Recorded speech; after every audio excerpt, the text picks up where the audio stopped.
Donc bonjour, Gubelin Benjamin, donc exploitant dans l'Aube, dans la plaine de Troyes. Mon exploitation est de 180 hectares, mais la machine est présente sur 3 fermes et ça représente une SAU de 600 hectares. Les spécificités de nos exploitations, donc ce sont que des grandes cultures avec des diversifications en légumes, donc pommes de terre, oignons, betteraves sucrières, et il y a aussi un atelier méthaniseur sur une des 2 exploitations.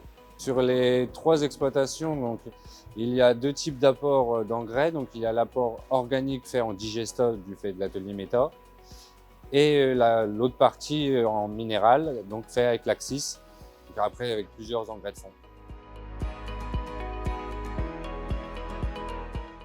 Bonjour, Léo Johannis. Donc je suis apprenti sur une des 3 exploitations. Donc l'Axis c'est assez simple d'utilisation. J'ai été mis en route sur 2-3 hectares et pour montrer le fonctionnement de la machine. Et après c'était parti. J'ai fait 160 hectares dans la journée. Alors ce qui nous a conforté dans le choix de l'Axis, c'est qu'il y ait des collègues dans la plaine qui avaient été assez satisfaits de la qualité d'épandage. Donc nous avons fait le choix d'un distributeur hydraulique parce qu'on voulait limiter les problèmes vis-à-vis des cardans, les noix qui cassent, les graisseurs. Là, tu branches et tu t'en vas.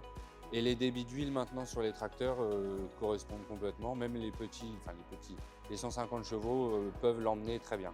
Alors par rapport à l'ancienne machine, ce qui est en plus, c'est la coupure de tronçon, la pesée automatique et la qualité d'épandage. Niveau compteur surface, on est pile poil. Donc elle compte vraiment, c'est même impressionnant.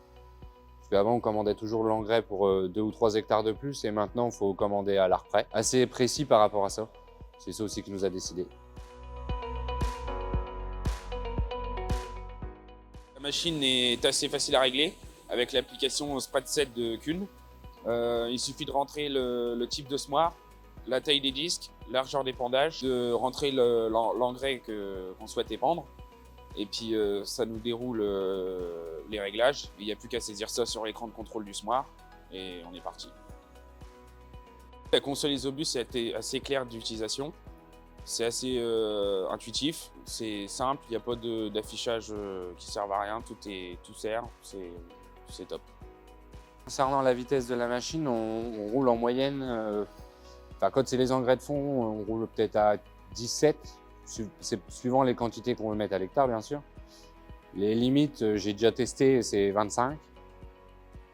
Pour un 200 kg hectare, c'est 25 km/h. Et après, on a une grosse quantité, on roule à 10. Et quand on est en ammonitrate, là par contre, on roule beaucoup moins vite parce qu'on ne veut pas abîmer la culture. Et là, on roule à 10, 12, grand maximum, pour justement éviter d'abîmer la culture au 3e tour. Alors pour le nettoyage de la machine, c'est assez simple, mais il y a des raccoins partout, comme tout semoir à engrais. Je vois derrière le boîtier, il ne faut pas trop s'approcher avec le Karcher parce que t'abîmer, ça serait dommage. Ensuite, le graissage, il n'y a que 2 graisseurs au niveau des pivots d'attelage. Et on les graisse, on va dire, quand on est vraiment en utilisation forte, on les graisse peut-être 1 fois par semaine et c'est assez rapide. Si je devrais résumer la machine en 3 mots, ça serait simple, bonne qualité d'épandage et robuste. Demain, tu viens être malade, tu peux pas l'épandre, tu peux mettre un ancien, un jeune, tu peux mettre n'importe qui, c'est assez simple d'utilisation. Donc moi si j'aurais l'opportunité de changer là, je pense ouais, je repartirais là-dessus. Équipé comme il faut, c'est sûr, ça coûte cher à l'investissement, mais c'est du temps de gagner après.